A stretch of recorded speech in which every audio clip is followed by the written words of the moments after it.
एक वृंदावन का एक भक्त था, उसको सब अलबेला कहते थे वृंदावन में, उसको नाम ही पड़ गया था अलबेला। तो बंधु वो रोज बिहारी जी का दर्शन करने जाता था अपने सब मित्र मंडली के साथ में, वृंदावन में रहता था। बिहारी जी का दर्शन करने के लिए नित्य जाता तो सारे उसके सखा दर्शन करते। सखा मतलब सब भजनानंदी थे, अलग अलग कुटियाओं से सब एक जगह मिलते और फिर बिहारी जी का दर्शन करने जाते। बहुत वर्षों तक बिहारी जी ने उसको दर्शन दिया, लेकिन एक दिन एक अचंबा हुआ। जैसे ही बिहारी जी का दर्शन करने के लिए गया तो बिहारी जी में बार बार पर्दा आता है, तो पर्दा आया हुआ था, दर्शन करने के लिए सब खड़े थे। जैसे ही पर्दा हटा सब कहने लगे श्री वृंदावन बिहारी लाल की। उसके संग जो बाकी के भजनानंदी संत थे वे भी सब कहने लगे वृंदावन बिहारी लाल की जय, लेकिन उसने नहीं कहा। वो सामने जब देख रहा था तो बिहारी जी जब बाहर विराजते हैं तो बगल में सखियां चंवर ववर लेके सब खड़ी रहती हैं, चांदी के सिंहासन रहता है, सब फूल बंगला बना रहता है। फूल बंगला है, सिंहासन है, सखियां हैं, लेकिन बिहारी जी उसको नहीं दिख रहे थे। अगल बगल वालों को बोला, बोले तुम जय जयकार क्यों बोल रहे हो? बोले अरे बिहारी जी के दर्शन तो जय जयकार से ही होते हैं। उसने आंख मीड़ करके देखा, बोले बिहारी जी बैठे हैं सामने। बोला अरे दिख तो रहे सामने, तू दर्शन क्यों नहीं कर रहा है? और वो कैसे कहे सबसे कि मुझे दिख ही नहीं रहे हैं। वो मनी मन विचार करने लगा, अपनी आंखें मीड़ने लगा, क्या हो गया मुझे, ठाकुर जी दिख क्यों नहीं रहे हैं? चला गया, रात भर सोया नहीं, कुछ खाया नहीं, कुछ पिया नहीं। यमुना जी से प्रार्थना करता है कि हे यमुना मैया, मुझसे कोई अपराध है गए हो जो ठाकुर जी मुझको दर्शन नहीं दे रहे? किसी से कह भी नहीं सकता, क्योंकि यदि किसी से जाकर के कहा तो सब लोग मेरा आश्चर्य करेंगे, लोग मेरी बात बनाएंगे, पूरे वृंदावन में हल्ला मच जाएगा। शाम को प्रणाम करके पुनः बिहारी जी का दर्शन करने के लिए गया। बोले कल पता नहीं क्या हुआ, मैं देख नहीं पाया हूँ, मुझसे कोई अपराध बन गया होगा, आज बिहारी जी दिखेंगे। दूसरे दिन जब पुनः गया, सबने दर्शन किए, कपाट खुलते सब जय जयकार करने लगे, वृंदावन बिहारी लाल की जय। उसने फिर देखा तो सामने फिर बिहारी जी नहीं दिखे, अकेला सिंहासन खाली।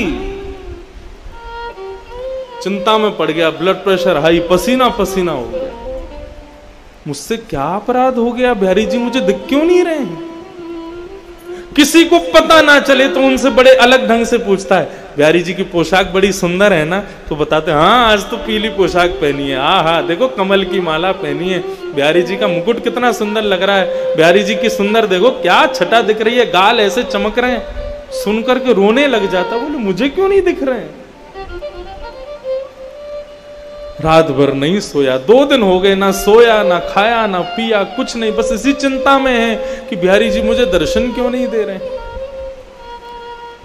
तीसरे दिन सुबह वृंदावन परिक्रमा लगा करके आया, यमुना स्नान किया, ब्रजवासियों को प्रणाम करने लगा। अरे कोई अपराध हो गया हो तो हे बिहारी जी क्षमा करना।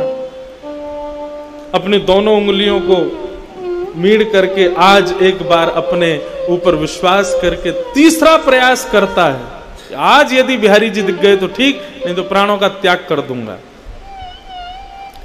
जैसे ही मंदिर में प्रवेश किया, कपाट खुले, सबको बिहारी जी दिखे, उसको नहीं दिखे।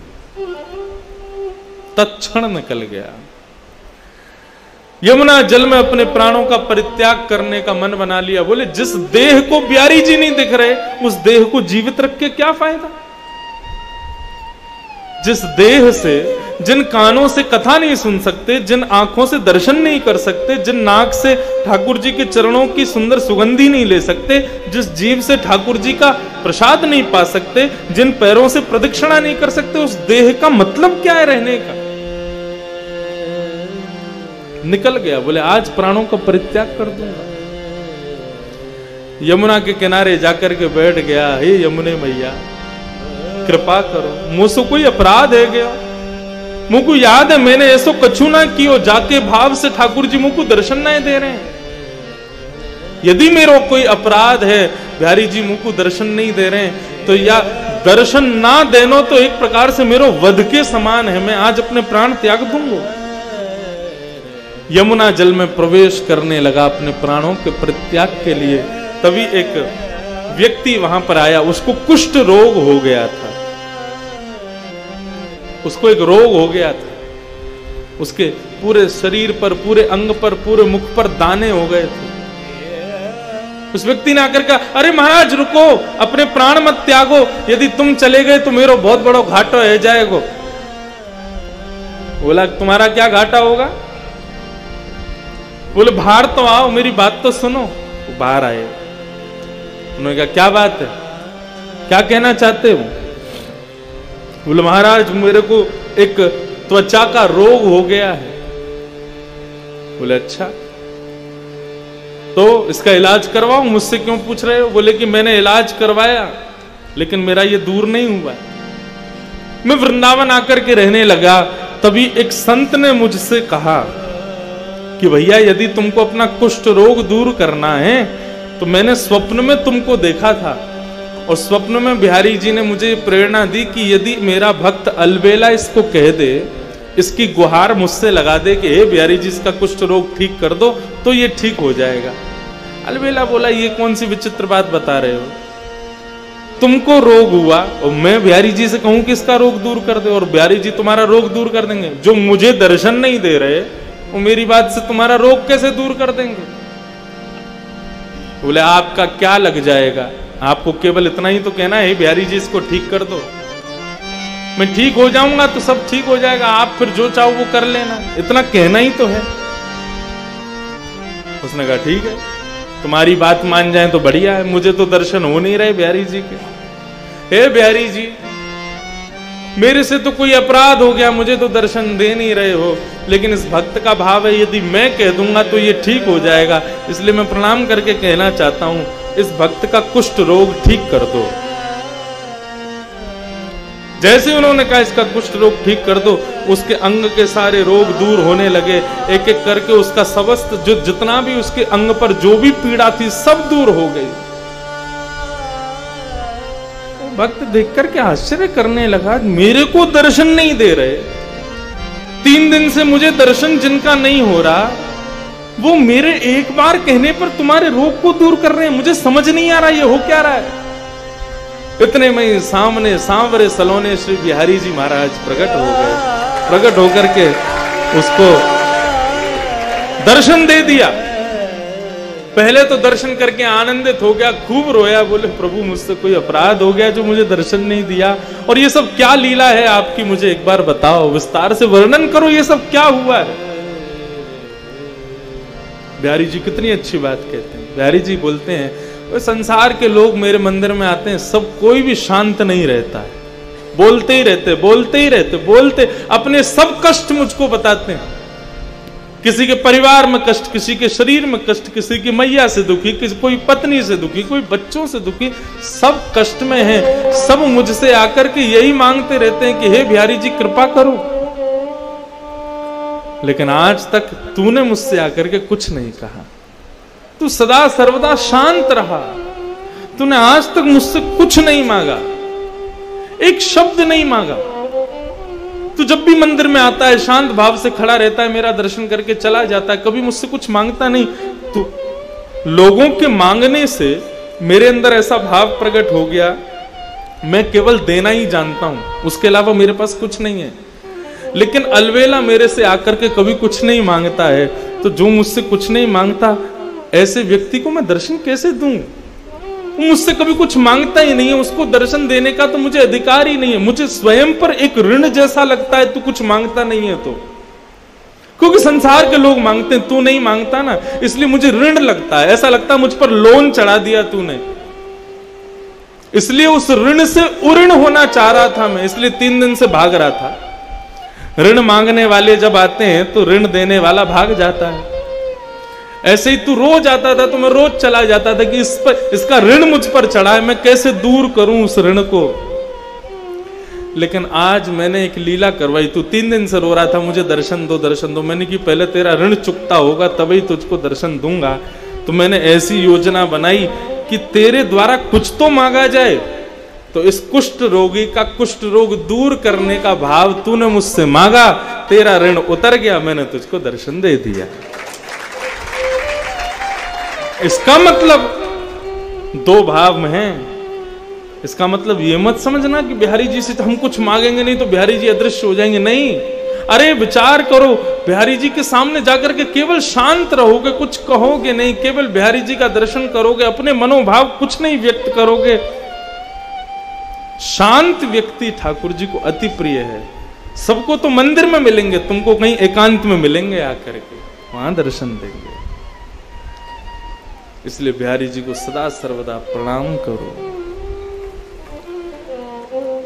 हमारे अष्ट सखाओं में एक भाव ऐसा कहा गया कि ठाकुर जी किसको अपना मानते हैं। बहुत अच्छा भाव है, एक पद है, सब मेरे साथ में गाना है। जब अपनों कर जाने गिरधर, जब अपनों कर जाने गिरधर, जब अपनों कर जाने गिरधर, जब अपनों कर जाने गिरधर, ताको मन भक्तन की सेवा, ताको मन भक्तन की सेवा, ताको मन भक्तन की सेवा, ताको मन भक्तन की सेवा, भक्त चरण रज सदा लुभाने, भक्त चरण रज सदा लुभाने, भक्त चरण रज सदा लुभाने, भक्त चरण रज सदा लुभाने, जब अपनों कर जाने गिरधर, जब अपनों कर जाने गिरधर। पद का भाव समझ रहे हैं आप लोग? पद का भाव क्या है? आपने लाल जी को अपना बना लिया, वहीं उससे कोई काम नहीं बनने वाला। बिहारी जी को सब अपना मानते हैं। बिहारी जी को बाहर झाड़ू लगाने वाली भी अपना मानती है, बिहारी जी की अंग सेवा करने वाले भी अपना मानते हैं, चाट बल्ला बनाने वाले भी अपना मानते हैं, लस्सी पीने वाले भी अपना मानते हैं। बिहारी जी को तो सब अपना मानते हैं, लेकिन उन सब में बिहारी जी किसको अपना मानते हैं, ये विशेष बात है। उन सब में बिहारी जी किसको अपना मानते हैं, वो विशेष बात है। किसको अपना मानते हैं ठाकुर जी, तो ये पद बता रहा है किसके प्रति ठाकुर जी का रुझान है। बोले जब अपनों करी जाने गिरधर, कब जानो कि ठाकुर जी ने हमें अपना बनाया। बोले ताको मन भक्तन की सेवा। जिसको ठाकुर जी अपना बना लेते हैं उस व्यक्ति का मन फिर भक्तों की सेवा में लग जाता है। मैं कितना भक्तों की सेवा करूं।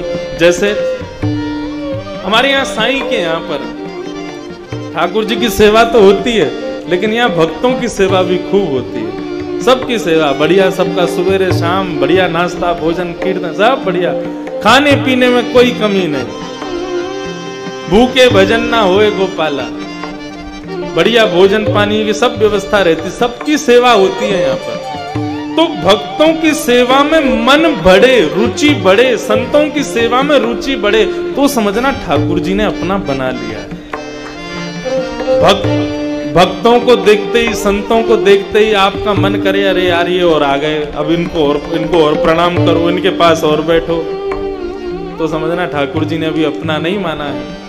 ताको मन भक्तन की सेवा, ताको मन भक्तन की सेवा, भक्त चरण रज सदा लुभाने, भक्त चरण रज सदा लुभाने, जब अपनों कर जाने गिरधर, जब अपनों पर जाने गिरधर,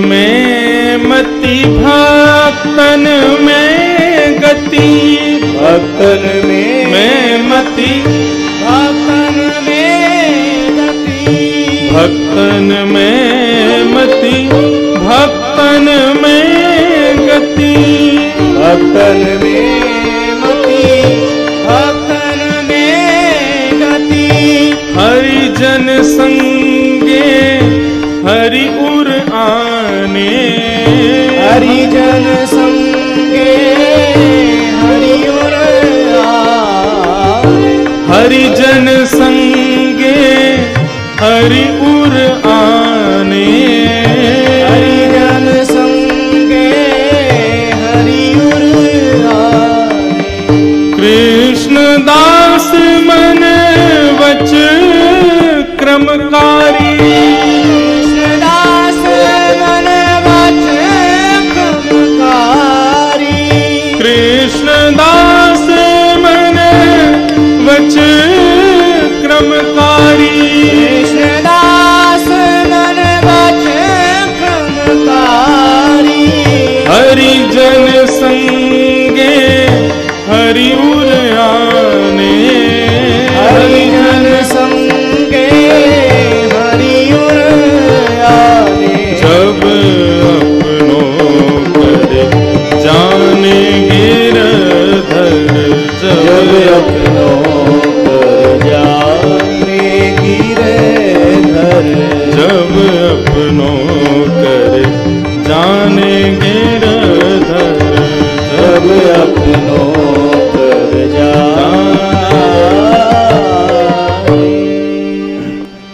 एक मन का भाव कहूं,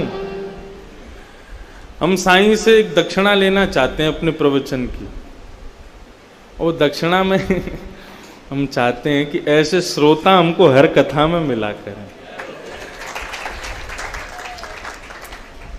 यहां हर प्रकार के श्रोता, पीछे वाले कई सो भी जाते हैं, लेकिन कोई बात नहीं। लेकिन जब भी पद आदि का गान होता, इन पदों को जब हम बाहर कहीं गाते हैं ना, लोग ऐसे देखते हैं क्या गा रहे हैं, इनका अर्थ क्या है। लेकिन आप लोग देखो फिर भी साथ ही गाते हो तो मन बड़ा आनंदित होता है। भजन और कीर्तन ये हम मानवों को प्रिय हैं, लेकिन ये पद ठाकुर जी को प्रिय है, ये उनकी प्रसन्न। और मैंने पहले ही कहा, यहां वो ही करना है जिससे वो प्रसन्न हो, जिससे उनको सुख मिले। क्या कह रहा है ये पद? बहुत अच्छी बात बता रहा है। गिरधर जब अपनों करी जाने, कब जानो कि ठाकुर जी ने अपना बना लिया? बोले ताको मन भक्तन की सेवा। जिसका मन भक्तों की सेवा में हो जाए, समझो कि ठाकुर जी ने उसको अपना लिया। क्यों? क्योंकि हरिजन संगे हरि उर आने, भक्तों के संग ही भगवान घर पर आते हैं। जिसके घर पर भक्त ज्यादा नहीं आते, जिसके घर पर संत ज्यादा नहीं आते, ऐसे घर में ठाकुर जी कभी नहीं आएंगे। ये इस प्रकार से समझो, प्राइम मिनिस्टर जिस जगह पर जाते हैं उससे पहले प्रोटोकॉल देखने वाले आते हैं, सिक्योरिटी वाले। प्राइम मिनिस्टर आने वाला है तो देखने आते हैं, हाँ भाई ठीक है ना, सब शुद्धता है, पवित्रता है, कहाँ सिक्योरिटी है, कहीं लोग बाग डिस्टर्ब तो नहीं करेंगे, किसी प्रकार से हमारे प्राइम मिनिस्टर को खतरा तो नहीं। ऐसे ही जिस घर में खूब सारे संत और भक्त आते हैं, समझो ये प्राइम मिनिस्टर के सब प्रोटोकॉल आते हैं, सब सिक्योरिटी वाले आते हैं देखने के लिए। हाँ भाई भोजन रसोई शुद्ध तो है ना? ला शुद्ध है। प्रसादी बढ़िया बनती है ना? नहीं नहीं बोलो, बहुत बढ़िया प्रसादी बनती है। यहाँ पे सुख का विचार किया जाता है कि नहीं? ऐसा तो नहीं कि कोई संत महात्मा आ जाए तो बाहर, हाँ भाई बाहर बैठाओ, बाहर मिलेंगे उनसे, ऐसा तो नहीं है ना? बोले नहीं नहीं, सबको बहुत प्रेम से स्वागत सत्कार किया जाता है। तो जब संत महात्मा किसी स्थान पर जाकर के प्रसन्न हो जाते हैं, भक्तगण किसी स्थान पर जाकर के प्रसन्न हो जाते हैं, बार बार मन बनाते हैं, अरे वहीं चलो वहीं चलो वहीं चलो। तो उनके मुख से बार बार उस स्थान की प्रशंसा सुनकर के भगवान कहते हैं, अच्छा इतना बढ़िया जगह, तो चलो एक बार हम भी चलते हैं तुम्हारे साथ। तो इसलिए हरिजन संगे हरि उर आने, जब तक भक्त प्रसन्न नहीं होंगे, भक्तों के चरणों में आपकी प्रीति नहीं होगी, तब तक ठाकुर जी नहीं आएंगे। ठाकुर जी कब आएंगे? जब भक्तों के चरणों में आपकी प्रीति हो, भक्तों में प्रीति हो। वो कैसे बनेगी? जब भक्तों की चर्चा सुनोगे, संतों की चर्चा सुनोगे, मतलब सुनोगे। श्रवण, श्रवण भक्ति प्रथम भक्ति है। सुनो। हमारे देह में 10 इंद्रियां हैं। कौन कौन सी 10 इंद्रियां हैं? 5 ज्ञान इंद्रिय, 5 कर्म इंद्रिय। उन 10 इंद्रियों में सर्वश्रेष्ठ इंद्रिय कौन सी है? कान सबसे श्रेष्ठ है। क्यों? आंख आदान भी करती है, प्रदान भी करती है। जीव आदान प्रदान दोनों भाव में, हाथ आदान प्रदान दोनों भाव में, पैर आदान प्रदान दोनों भाव में है। लेकिन कान एकमात्र ऐसी वस्तु है जो केवल आदान करती है, ग्रहण करती है, प्रदान कुछ नहीं करता। इसमें ग्रहण की बहुत बड़ी एक सरलता है। कान हमारे बहुत सरल हैं, सब ग्रहण करते हैं, सब लेते हैं। और जिसमें ग्रहण की ताकत है, जिसमें ग्रहण का स्वभाव है, वो भगवान को अति प्रिय है। जो ग्रहण करना जानता है वो ठाकुर जी को बहुत प्रिय है। इसलिए ठाकुर जी ने अपनी कथा के लिए कान बनाए। पहली भक्ति कौन सी? श्रवण करो।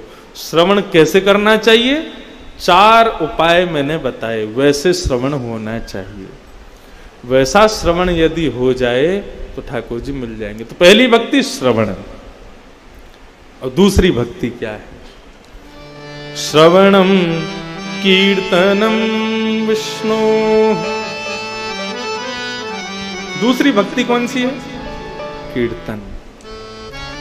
कीर्तन का मतलब क्या है? कीर्तन का अभिप्राय क्या है? भगवान की कीर्ति का गान करते करते करते करते करते जब आप अपने तन का भी भाव भूल जाओ, उसको कहते हैं कीर्तन। पग घुंघरू बांध मीरा नाची रे, वो कीर्तन है। जहां पर अपने तन का भाव रखा है उसको कीर्तन नहीं कहते। एक शब्द पिछली साल बहुत सारे शब्द नए नए आए थे, अन्योन्याश्रय, और एक शब्द और आया था पिछले साल के प्रवचन में, वो था, अच्छा एक बात बोलूं, मैं सब जगह कथा भूल जाता हूं लेकिन कोकिल साईं की नहीं भूलता। इतनी कथाएं होती हैं, सब जगह की भूल जाते, हमने क्या कहा। लेकिन साईं के यहाँ कुछ ऐसा लगता है जैसे कि गले में आके कोई और बैठ गया है क्या। कौन कथा करवाता है, कौन बुलवाता है, पता ही नहीं चलता। एक शब्द और कहा था पिछले साल, देहाभिमान की शून्यता। देहाभिमान शून्य। हम लोग सब देहाभिमानी हैं। देहाभिमानी का मतलब क्या है? जीव को रस चाहिए। क्या चाहिए? रसगुल्ला चाहिए। कोई गुलाब जामुन दे, नहीं नहीं नहीं, मेरा मन तो रसगुल्ला खाने के, ये देहाभिमान है। कानों को स्वर चाहिए। जगजीत सिंह चला दे, बोले नहीं नहीं मुझे अरिजीत सिंह ही सुनना है, ये कानों की, ये देहाभिमान है। भैया हमारे पास तो कूलर पंखा की व्यवस्था नहीं, मैं तो एसी के बिना सोऊंगा ही नहीं, ये देहाभिमान है। दुकानदार के पास गए, बोले भैया मेरे पास तो मटका सिल्क है, मेरे पास, मैं तो सूती ही पहनता हूं, ये देहाभिमान है। चप्पल लेने के लिए गए, बोले बाटा की है भैया, बोले मैं तो क्रॉक्स ही पहनता हूं, ये देहाभिमान। हमारे अंग को जो चाहिए वो उसको दिला देना, ये देहाभिमान है। हमारे अंग प्रत्यंगों को जो चाहिए वो उसको ना देना, ये देहाभिमान की शून्यता है। ठाकुर जी की कीर्ति का गान करते करते करते करते करते करते करते जब हम देहाभिमान से शून्य हो जाएं, तब समझो कीर्तन हुआ है। नारद जी महाराज भगवान के पास गए, भगवान से जाके बोले दुनिया के लोग आपका वर्णन करते हैं, भगवान कौन सब बताते हैं, लेकिन मैं आपसे पूछना चाहता हूं भक्त कौन। भगवान बोले लिखो भक्त कौन। भगवान कह रहे हैं वागदगदा द्रवते यस्य चित्तम रुदत्य भिक्षणम हसति क्वचिच्च विलज्ज उद्गायत नृत्य तेच मद भक्ति युक्तो भुवनम पुनातु। हे नारद, वाग गदगदा द्रवते यस्य चित्तम रुदत्य भिक्षणम हसति क्वचिच्च विलज्ज उद्गायत नृत्य तेच मद भक्ति युक्तो भुवनम पुनातु। मेरे भक्त का लक्षण क्या है? बोलते बोलते बोलते बोलते जिसका कंठ भर आवे। किसी ने पूछा क्यों भर आया कंठ? बोले ठाकुर जी की याद आ गई। वाग गदगदा, जिसकी वाणी गदगद हो जाए मेरी बात सुनते ही। द्रवती यस्य चित्तम, जिसका हृदय द्रवीभूत हो जाए, द्रवित हो जाए, पिघल जाए मेरी चर्चा सुन करके। रुदत्य भिक्षणम, मेरी याद में कभी भी रोने लग जाए, ये भी विचार ना करे कि मेरे बगल में कोई बैठा है, मुझे देख करके कोई हंस ना जाए, मेरे ऊपर कोई हंसी ना करे, वो रुदन करने लग जाए। हसति क्वचिच्च, कहीं भी हंसने लग जाए। क्यों हंस रहे हो भैया? बोले आज ना मैया ने लाला को पकड़ करके उखल से बांध दिया, कान पकड़ के मैया छड़ी दिखा रही है। ये भाव मन में चल रहा था इसलिए हंसी आ गई। हसति क्वचिच्च विलज्ज उद्गायत नृत्य तेज, लज्जा रहित होकर के, शर्म छोड़ करके जो मेरे कीर्तन सुनते ही नृत्य करने लग जाए, गान करने लग जाए। हे नारद, मद भक्ति युक्तो, वो मेरा भक्त है। वो भुवन पुनातु, पवित्र करने के लिए गया है पृथ्वी को। तो कीर्तन का मतलब क्या? जहां पर भगवान की कीर्ति का गान करते हुए तन का भान भी ना रहे। मेरे तन पर वस्त्र हैं कि नहीं, मेरे सिर पर कुछ है कि नहीं, मेरे बाल बिखर रहे हैं, मेरा अंग प्रत्यंग जाने कहां जा रहा है, ऐसा भान भी जो ना रखे, वो कीर्तन का स्वरूप है।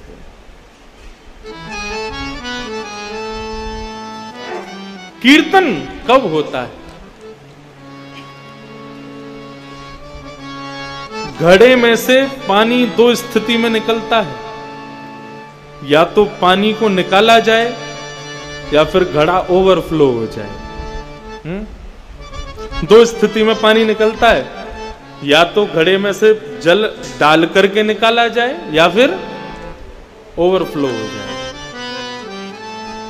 ऐसे ही कीर्तन भी दो स्थिति में निकलता है, या तो कोई तुमको चेता दे, तुमको जैसे अब यहां पे मैं चेताने बैठा हूं, ये सब घड़ा बैठे हैं सामने, और ये घड़ा बैठ बैठ के जैसे मैंने कीर्तन का गान किया तो मैंने चेताया, मतलब मैंने गिलास डाला तो आपके भीतर से कीर्तन निकल आएगा। तो पहली स्थिति तो ये, और दूसरी स्थिति कब? बोले कृष्ण का स्मरण करते करते करते ओवरफ्लो हो जाए, अपने आप निकल आवे। ये दो स्थिति में कीर्तन होता है। दो स्थितियां हैं कीर्तन की। कृष्ण स्मरण करते करते, साईं का स्मरण करते करते, बिहारी जी का स्मरण करते करते, श्री राधा वल्लभ लाल जी का स्मरण करते करते अपने आप प्रकट हो जाए, अनायास निकल आवे, तो कीर्तन होता है। या किसी के कराने से कीर्तन होता है।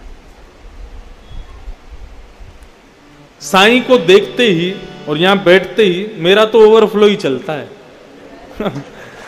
मुझे कोई चेताने नहीं बैठा यहां पर निकालो, वो इतना भरते हैं ऊपर से, निकलता ही रहता। मुझे खुद नहीं पता मैं क्या कह रहा होता हूं, निकलता ही रहता है। बस मैं भूल जाता हूं मेरे साथ क्या हुआ, या मेरे जीवन में क्या चल रहा है, या मैं कहां से आया, कहां को जा रहा हूं, सब भूल के अनायास अपने आप प्रकट होता है।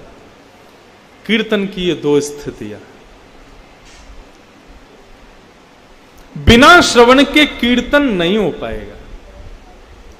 पहले ठाकुर जी को सुनना पड़ेगा, जब श्रवण करोगे तब कीर्तन होगा।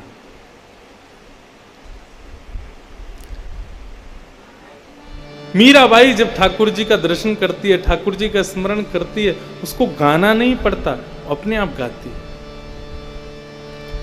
मीराबाई ने भगवा भेष धारण किया, भगवा भेष धारण करके आ गई तो उसकी सखियों ने पूछा, हे मीराबाई, तू राजघरानी की तेरे पास पहनने के लिए इतने सुंदर सुंदर वस्त्र, इतने बढ़िया बढ़िया आभूषण, इतने बढ़िया बढ़िया सब व्यवस्थाएं, फिर भी ये भगवा भेष में क्यों रहती है?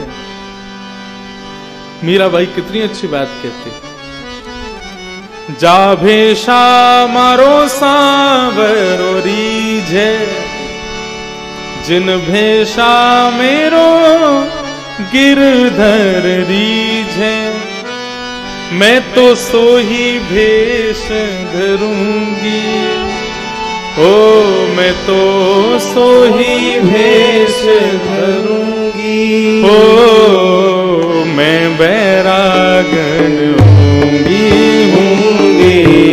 मैं बैरागन होंगी, मैं बैरागन होंगी, मैं बैरागन होंगी। ओ बाला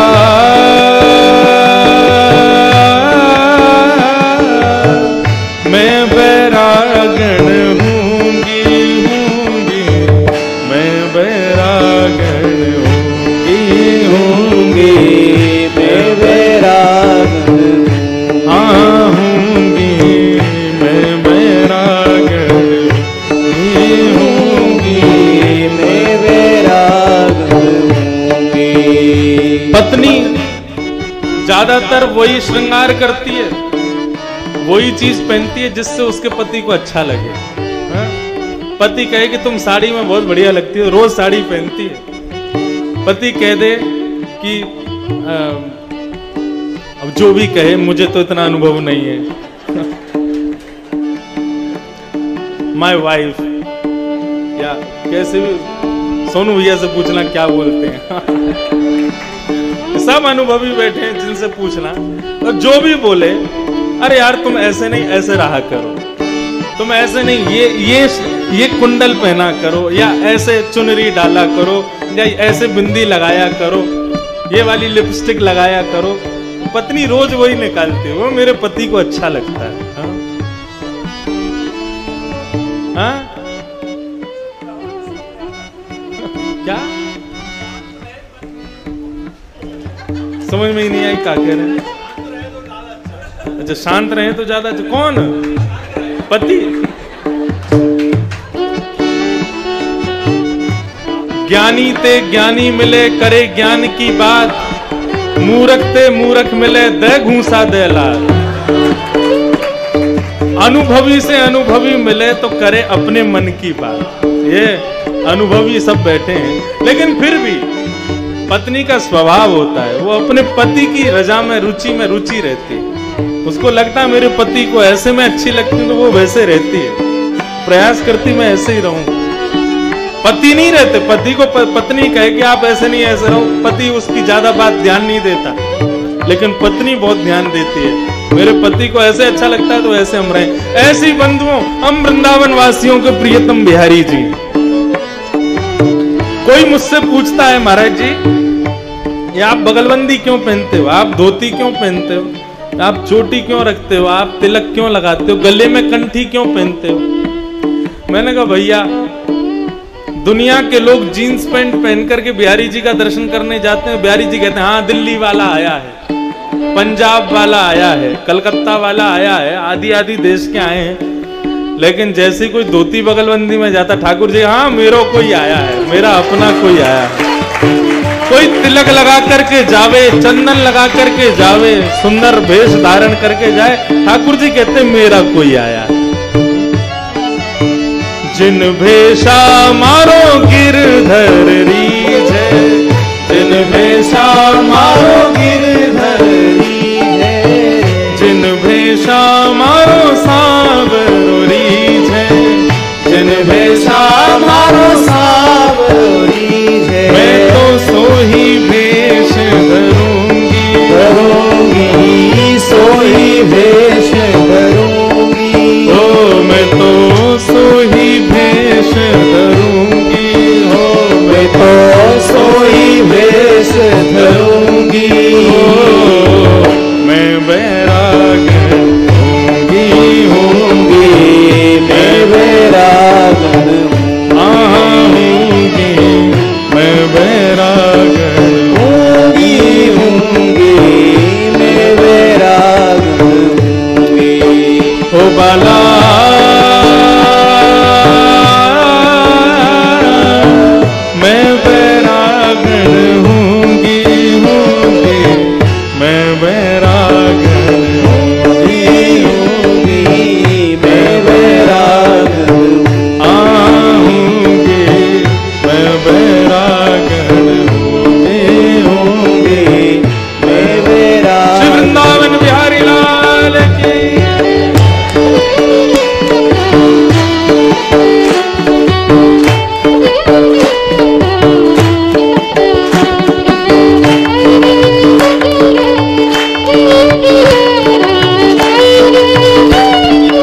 कुसुमल साड़ी रंगावा, कहो तो कुसुमल साड़ी रंगावा, कहो तो कुसुमल साड़ी रंगावा, कहो तो कुसुमल साड़ी रंगावा, ओ कहो तो भगवा भेष, कहो तो भगवा भेष, कहो तो भगवा भेष, कहो तो भगवा भेष, कहो तो मोतियन मांग भरावा, कहो तो मोतियन मांग भरावा, कहो तो मोतियन मांग भरावा, कहो तो मोतियन मांग भरावा, ओ कहो छिटकावा केश, कहो छिटकावा केश, बला कहो छिटकावा केश, बला कहो छिटकावा केश, मैं बैरागण होंगी होंगी, मैं बैरागण होंगे, मैं बैरागण होंगी होंगी, मैं बैरागण होंगी, ओ बला